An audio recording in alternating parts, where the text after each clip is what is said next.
the individual different religions as whole schemes of belief and faith in themselves, so that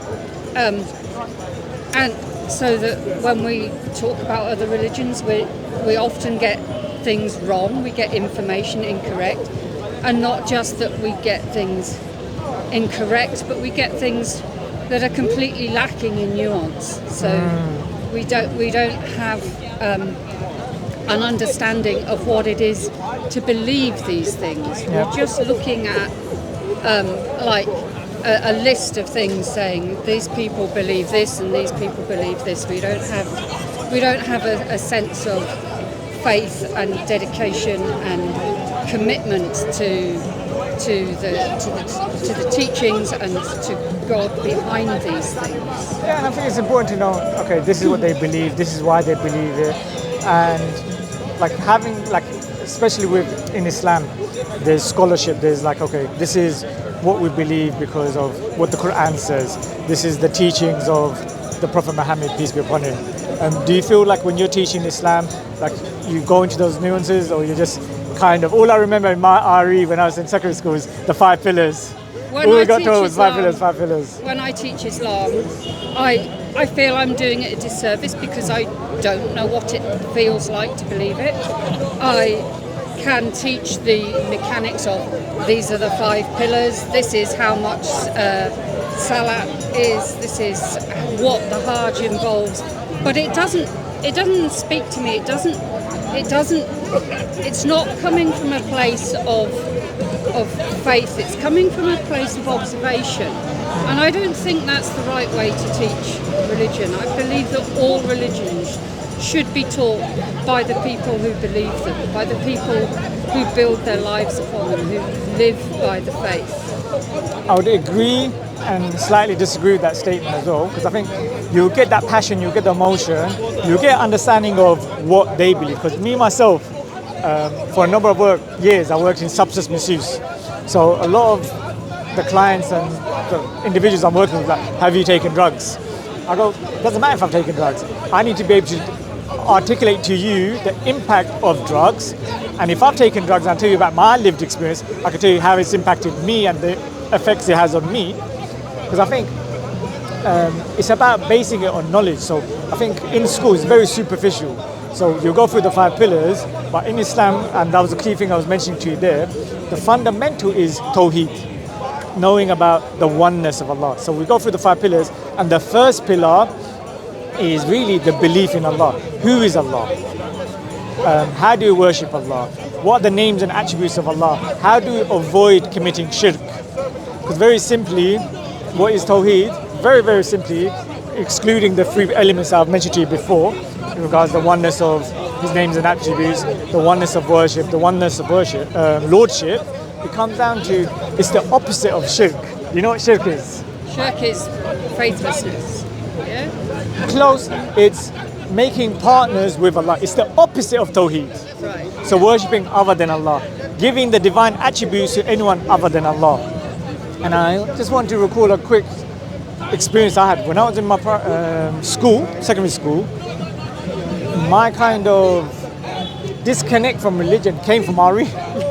I had an atheist. Back in the days, there was a big push that the best person to teach RE would be... Not me. Not you. Best person to teach RE is someone who doesn't have faith. And I think like that's just very strange. Say that again, sorry. Best person to teach RE? Is the neutral person, no. the person who doesn't have faith, who's an atheist. And I found that they were asking me profound questions, and I'm like, I don't know the answer, which made me question my faith, rather than making me have an understanding of religion. Because I don't think atheists are neutral. I think they have their bias towards atheism. Atheists are not neutral. Thank you. They like to say they're neutral, but they're not neutral. It's a very distinct mindset, Yeah. very distinct worldview, and it is as much a religion as any theistic religions are. Definitely, and I think has the West England, like, they've moved away from having atheists teaching RE, or because again I'm going back. I wish they would. We still have atheists teaching RE, and I don't think it's. Do you have guest good. speakers from different faiths to actually talk Not about as often as I would like. but that's part of it. Because Yeah. I think it's nice, like going to other faith places, like yeah. So I sincerely appreciate your time. Have you ever I know you had a conversation previously. Did anyone offer you a translation of the Quran? Yeah, they did. I already have a translation of the Quran. Probably not the one you've got, but I already have one. No, you'd be surprised. Because honestly speaking, I think it's interesting, like the preservation of the Quran. Do you know about the Birmingham manuscript? Birmingham manuscript is like in Birmingham, we have carbon dated Qurans in the lifetime of the Prophet Muhammad. It's Oh quite wow, interesting. yeah, that's impressive. And then it's like, yeah, and I feel like that's the kind of elements, because you know what Hafiz is, right? What? Hafiz, someone who's memorized the Quran. Oh yeah. The last school that I was at, there was a boy who was learning that. Yeah. Working towards that. Yeah. And His it's parents were so incredibly proud of him yeah. because it's such a big thing to do. I know several people who have memorized the Quran, word for word, letter for letter, in Arabic, and I think it's one of those things that highlights something that the culture and the heritage of Islam and Because the the preservation. Quran was spoken before Yeah. it was ever written. It's not Definitely. it's not like the Christian Gospels, which were written down to be what they were written down. The Quran is meant to be spoken. It's meant to be heard, and so I can see the value of somebody actually learning to recite it, because that's as close as you can get to how it was in the beginning. I think that's an incredible thing to do. I genuinely think it's really impressive, and it takes so much time and so much faith and so much commitment to do that. Oh, thank you, you're very kind. I'm conscious of time. I Yeah. want to quickly ask your experience of Christianity and why Christianity, as someone who has a good understanding of other faiths or teaches Why other Christianity? Basically because I grew up in a, I wouldn't say I had a Christian family, but growing up in England at the time that I did, Christianity was the dominant religion. If you wanted to do any youth clubs and things, they were all at churches. I started going to the church because I was in the Girls' Brigade, and seeing the people and seeing the faith and seeing their commitment to God and to each other, in the end, that was what held me. That's why I believed myself, and it's why, even though I've had journeys outside of faith in my life, that's the one that I always come back to, because that's where I started from. I've got a question for you.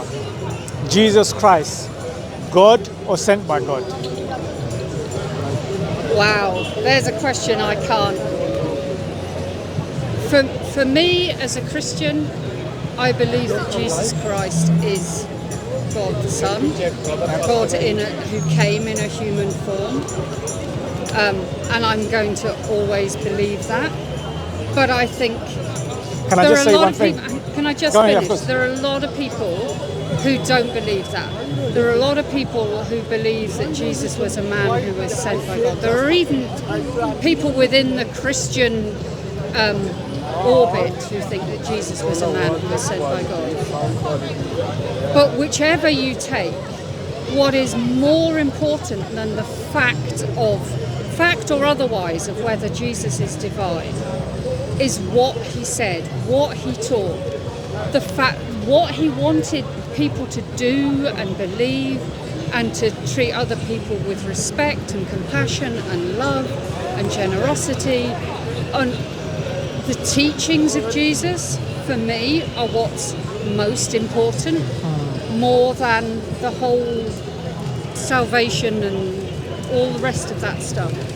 What Jesus taught is applicable to everybody, whether you actually believe in him or not. So No, that's a very interesting point, and I believe it's unique, and I respect that position, because often a lot of people go into salvation and the blood sacrifice rather than actually let's follow the teachings of Jesus Christ. So I'm going to hold you to that, which was the point I wanted to ask you for clarity on, because you said God the Son. Yeah. I don't think there's any biblical reference for ever being God the Son. Absolutely There's isn't. Son, the Son of God, but not God the Son. You are absolutely right. And the doctrine of the Trinity, which calls Jesus God the Son, it was developed in the 4th century AD, Yep. thereabouts, and is not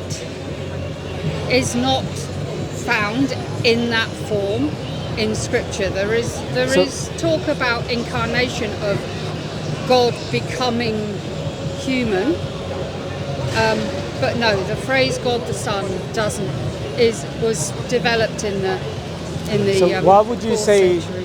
How would you substantiate your belief that Jesus Christ is God? It's just Through the statements of Jesus Christ, because it's you're not telling me about something what like- Jesus Christ taught. We should follow what Jesus Christ has taught. So I would argue, and again, this is a very layman position. Because Jesus says, "For God so loved the world, He gave His only Son." Meaning Only begotten himself, Son, yeah. His only begotten Son, meaning Himself.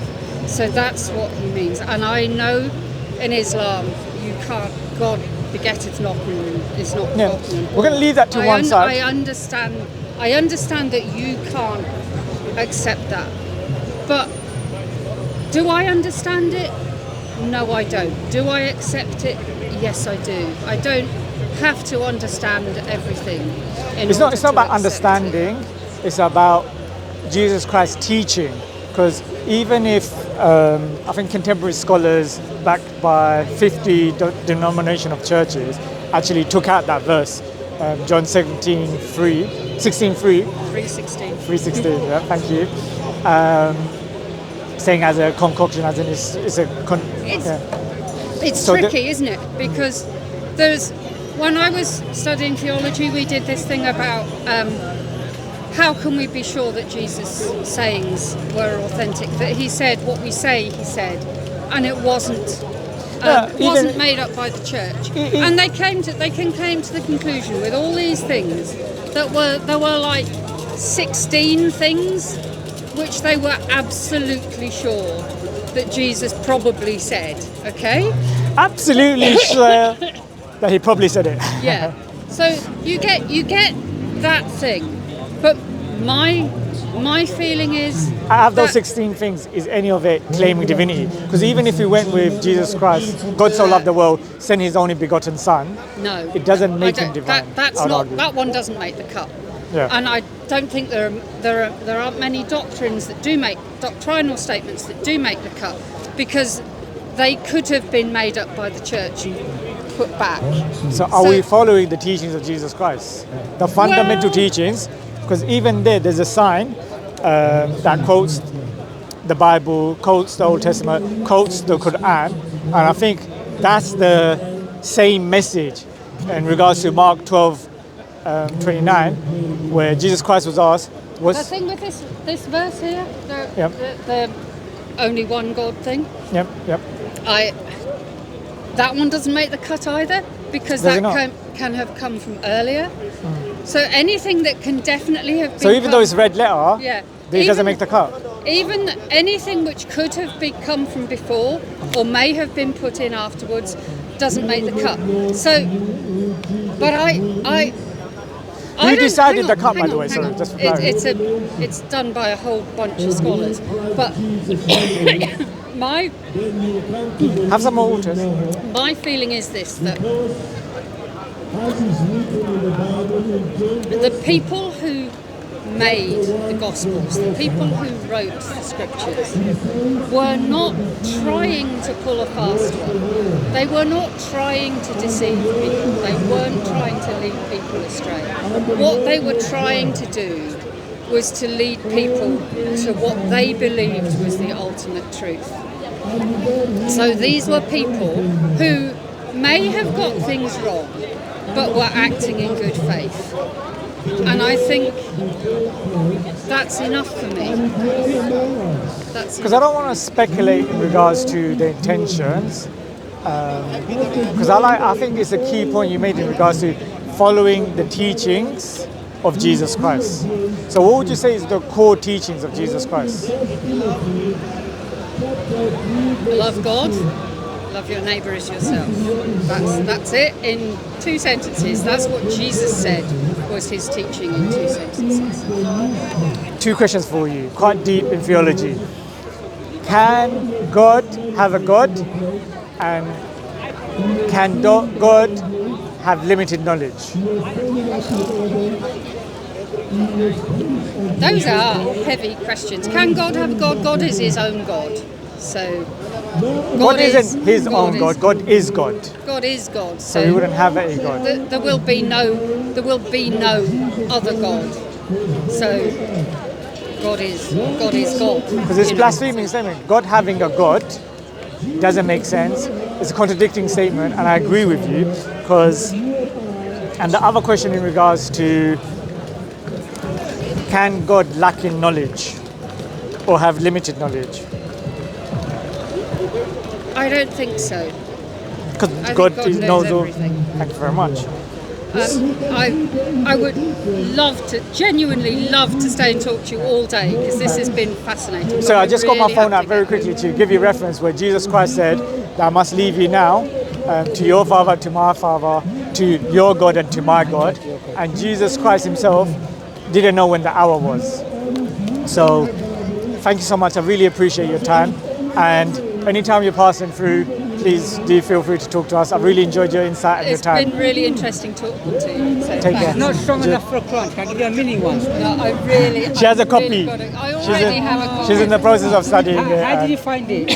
I think she needs to go, so we need to respect that. That's chocolate before we stopped us. So I Yeah. think come back for desserts, you know? Come back No for... problem. Madam, You know thanks so what? much. I come this way often. I'm sure I'll speak to you again. Would you like a leaflet? We never... Take care, madam. We always... Thank you so much. I really appreciate the time, and we're just going a little bit of recording there. Unless you understand Bengali, the brother was speaking Bengali. Alhamdulillah, may Allah bless you all. And yeah, make dua for the teacher, her hidayat, because she's talking about a few interesting things. And I find it interesting that she left when we was going to go into more of the statements of Jesus Christ, and herself agreed that God cannot have a God. God must have all knowledge, and Jesus Christ showed that he didn't know when the hour was, and the fact that he has a God. So that's worth noting. So thank you all, and may Allah bless you. Assalamu alaikum wa rahmatullahi wa barakatuh. But we don't see. Yeah, it's too hasty, General.